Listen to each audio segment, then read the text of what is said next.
Hey everybody, this is Miss Gross, and today I'm going to be teaching you about the elements of art. To get us started off with, these are the building blocks to all the artworks that we see on a daily basis. Every single time you look at one artwork, you're going to find at least one element of art. So our first element of art is something called texture. Texture refers to the surface quality in a work of art. We associate textures with the way things look or feel.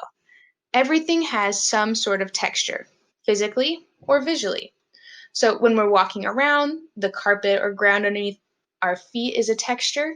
Or if something has a visual texture, you can look at it and at least somewhat understand how you think it would feel if you touched it. That's a very visual texture. Our next element of art is value. Value in art is how light or dark something is on a scale of white to black. Value is everywhere. So while you're listening to this, look around your room. Wherever room you're in, or even if you're outside, everything around you has some value. It goes from light to dark, depending on where the light source is at. It can be rounded or flat, and we get that impression just by looking around us. Our next element of art is line. Line is a path created by a moving point. Think of a pencil.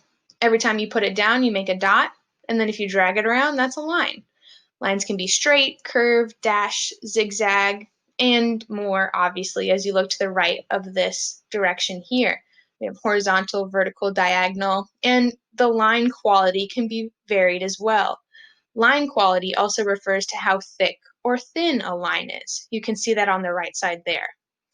Again, if you look around you, or even remember your favorite work of art, all of our artworks have different line qualities within them too. Next is shape. Shape is a flat, enclosed area created with lines. We have a couple different examples here. Some are two-dimensional, which means they're flat, and we have three-dimensional objects on the far right side, where you can walk around them and see them in the round. Shapes can be simple or complex or round.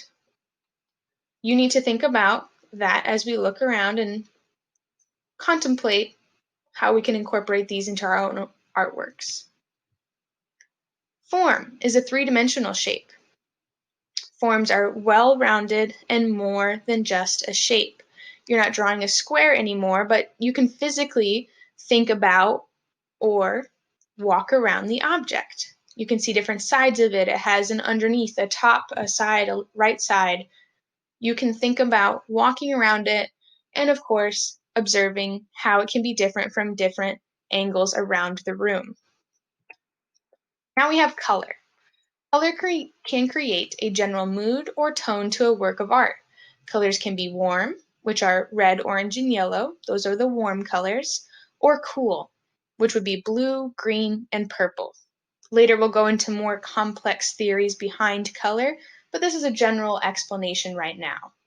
On the far left of our screen, we have a color wheel. You can see everything ranging in somewhat of a rainbow, and we'll talk about complementary, analogous, and tertiary colors later. So think about how color is applied in an artwork. Why do the colors matter? How are they chosen?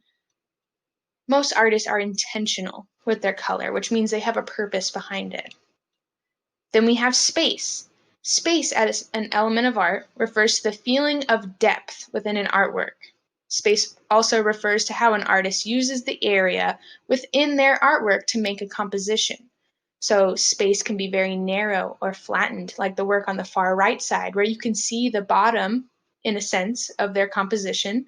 Or if you look on the far left side of the screen with the neon lights, space can go extremely far in depth, to the point where we cannot even see the end of the artwork.